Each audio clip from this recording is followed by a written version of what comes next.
The Kremlin has warned that Russian President Vladimir Putin will react against Western nations involved in the war in Ukraine. Ivor Bennett has the details.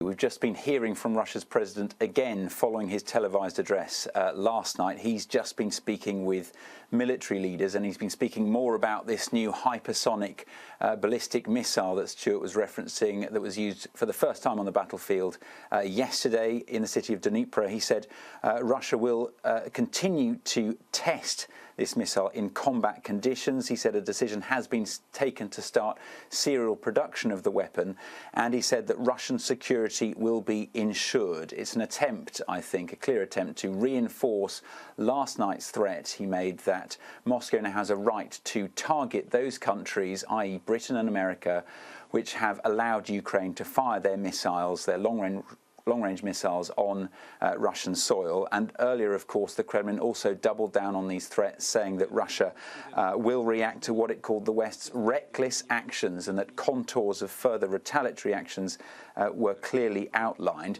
Now, this is all a reaction, of course, to what Stuart was talking about, this permission granted to Ukraine to fire the Storm Shadow missiles from Britain, the ATACMS from the US on Russian soil, deep inside Russian soil, and we've seen that for the first time this week, now confirmed by Kyiv. According to Moscow, that amounts to these countries' direct involvement in the conflict. That will be disputed by the West. We heard as much from Keir Starmer today, but that's the reasoning given by Moscow as it continues to try to reinforce this idea that it puts across here to the public that Moscow is the one who's the innocent party, that they are the ones under attack. How seriously should Britain and America take this threat? Well, it is a new threat from Vladimir Putin, and it was reinforced by the use of this new hypersonic missile, an attempt, I think, to find a new way to articulate Russia's threats, to make them more meaningful, to make them more menacing, because this new missile, although it wasn't used with a nuclear payload yesterday, it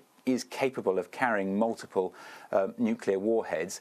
Will it have the desired effect? Will the West back down?